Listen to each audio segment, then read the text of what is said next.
Next up, we have Tim Wass. Tim spoke in favor of Ron Paul in the 2008 Republican caucus, and he currently sells mobile hydraulic stages through a locally owned manufacturing company.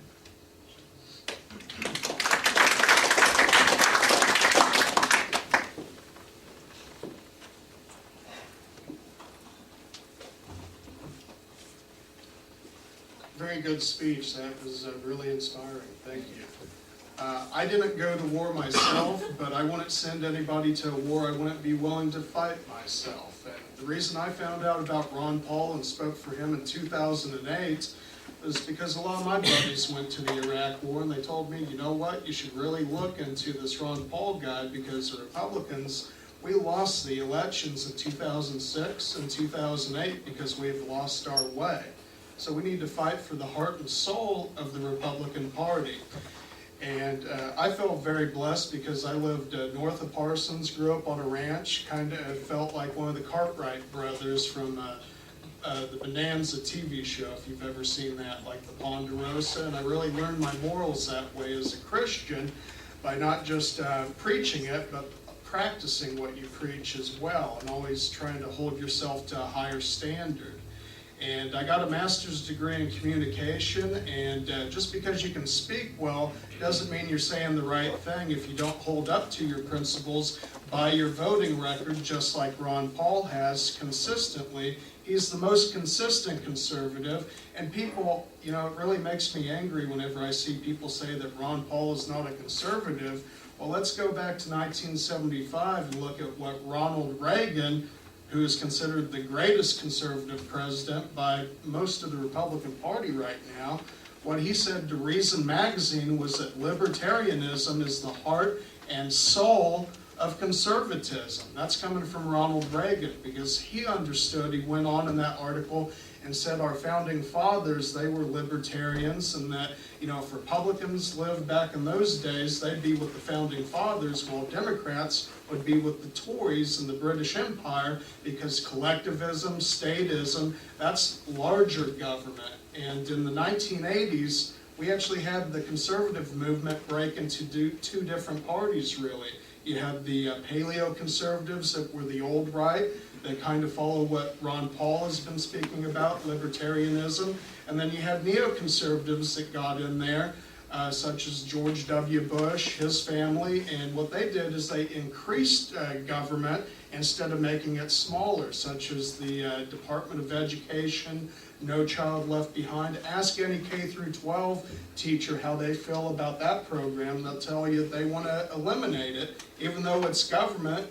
You know, once they have the power taken away from local communities, taken away from parents, and taken away from teachers, you really see that it's just a big bureaucracy in Washington trying to tell us how to live our lives instead of following the Constitution and states' rights under the 14th Amendment. And I want to let you know that back in 1976, when Ronald Reagan ran for president the first time, and also 1980, the first 4 congressmen that actually got behind Ronald Reagan was Ron Paul. He actually got behind him from the start, from that Reason magazine article talking about libertarianism and the Constitution. And we've had the same fight in the Republican Party happen in the past. In 1964, if everybody remembers, Barry Goldwater versus the Rockefeller Republicans. And it's the same movement that we have right now. Small government, constitutional Republicans, libertarians going up against people that are neoconservative, that are for bigger government. It's like the Rockefeller Republicans are like the Romney-McCain Republicans right now, and the Barry Goldwater Republicans are more like the Ron Paul Republicans right now. And Barry Goldwater, one of his most famous quotes from that speech in '64 at the convention when he won was that extremism in the cause of liberty is not a sin at all. It is actually, you know, it's not a sin, and moderation in the cause of, in the pursuit of justice is not, excuse me, let me go ahead and try that again. Barry Goldwater said that, excuse me, liberty in the cause of, let me go ahead and move on, I'll get that later.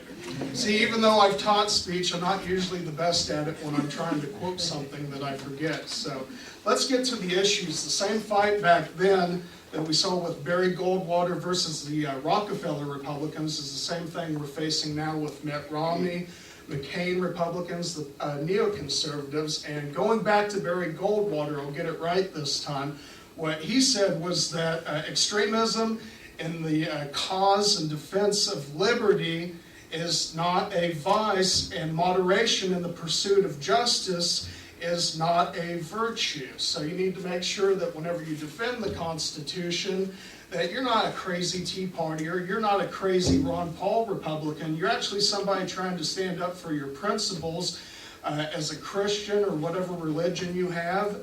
You're not standing up for the state or anything like that. You're standing up for individualism, not collectivism. You're trying to stand up for principles and people's voting records. And Ron Paul has the greatest voting record out there. He's never voted for a tax increase. He's never voted for something that has been unconstitutional. And the problem is that many of these bad bills that get sent to the president's desk, regardless if they're George W. Bush or Barack Obama, it's the people in Congress that matter, and a lot of Republicans have lost their way over the years, and that's why we lost the elections in 2006 and 2008. And the only way that we're going to win in 2012 and also in the future is if we actually practice what we preach as small government Republicans and not expand the government when we do take office. And that's why a lot of Republicans, if they're incumbents, they really need to be kicked to the curbside, just like a lot of Democrats with primary elections. We need to send new people that actually will stand by their values, like Mr. Smith goes to Washington, or in this case, Dr. Ron Paul goes to Washington. That's a very famous Frank Capra, Jimmy Stewart movie from the 1930s I'd suggest everybody should watch. It's the same situation that we have right now we're facing. And the biggest way to actually win this is delegates. The race for delegates is the most important part of actually winning the future for the Republican Party and restoring America with the Constitution. And there are self-nomination forms that you can fill out by March 12th. And what you need to do is you can speak to Lori after this, and we actually have a place. All you do is just sign your name, say you would like to be a delegate.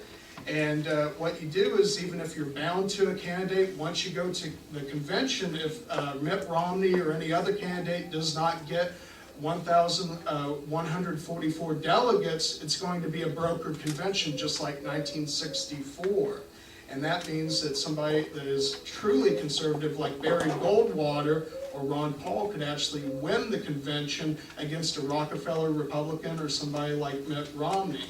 And even if we don't get a nominee in there, we also control the platform, so we can restore the issues back to the Constitution, back to smaller government. And the most important thing, you can see that Jim DeMint actually said, he's a senator from South Carolina, one of the biggest Tea Party senators in there. Jim DeMint said that our biggest national security problem right now is our national debt. And the only one who addresses that on the domestic and foreign policy side is Ron Paul, because he wants to cut $1 trillion in spending the very first year without cutting any Social Security benefits, but allowing the younger people to opt out of these government programs. So it won't happen overnight. Rome wasn't built overnight, and you can't deconstruct the growth of government overnight either. You need to start sending better people to Washington, new people, before they become the establishment. And that's what Ronald Reagan had to fight against in 1980,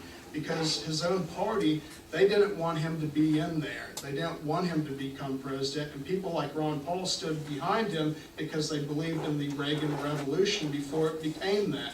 It's the same way this way around. There is actually about 10 times more support this time around for Ron Paul than back in 2008. So I feel very optimistic about it this time around because we know the process. And right now, Ron Paul is actually in the lead in Maine right now with about 50% of the vote. So don't tell me he can't be elected. He's been elected 12 terms from one of the most conservative districts in Texas. So you tell me how he can't win as a Republican when he's bringing in more people to the Republican Party than anybody else. And independents are the #1 voting bloc we have to get. And there are more independents registered than Republicans, and there are more Democrats registered in America than Republicans. So we need to make sure we bring in independents. And who polls the best against Barack Obama with independents? And that's Ron Paul by a landslide. So he will bring people into the Republican Party, just like Ronald Reagan said. The Republican Party is a big tent, so let's welcome everybody in the cause of the Constitution as much as possible. And there are 2 ways that I'd like to tell you to do that. One is the super brochure right here that talks about Ron Paul's domestic policy. Foreign policy backs up the rhetoric with actual facts. Just because somebody can speak very well doesn't mean they actually have the track record to back it up, especially some of these candidates that say something, but when you look at their voting record, they've flip-flopped more times than you can imagine. And that's not just Mitt Romney, that's more. That's also Rick Santorum, who was actually listed as one of the most corrupt senators in Congress in 2006 and 2005, the top 3 out of both parties by the Citizens for Ethical Government actually listed that. And then also, I don't have to bring up anything about Newt Gingrich as much as some of the other candidates, but just to keep it short and sweet, even though we balanced the budget back in the 90s, we added to the national deficit $1 trillion.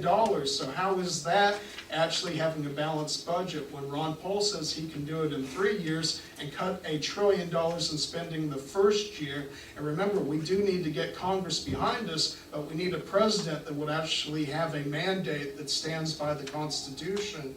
We don't need another imperial Bush presidency, and we don't need one with Barack Obama. But when both parties try to impose themselves and go against the Constitution, then we're no better than the Democrats when we do that. We have to have checks and balances, otherwise we're going down the same route as the Roman Republic turned into the Roman Empire. And so Ron Paul's more like the Cicero and Cato fighting against the Caesars in both parties. And at the end of this, I'd like you to consider becoming a delegate, because even if you're bound to a candidate, you can still vote however you want to in the second round of voting. And also you can help make sure, once we're in Tampa, that the Republican Party will go back to the Constitution like we should and practice what we preach, like Dr. Ron Paul has done. He's the only veteran running right now. He's the only doctor running. And he's pro-life because he's actually delivered 4,000 babies instead of the others that have maybe never been into a maternity room other than when their wife gave birth. So he understands the issues, and that's why you should do more research, and I thank you for your time. Thank you.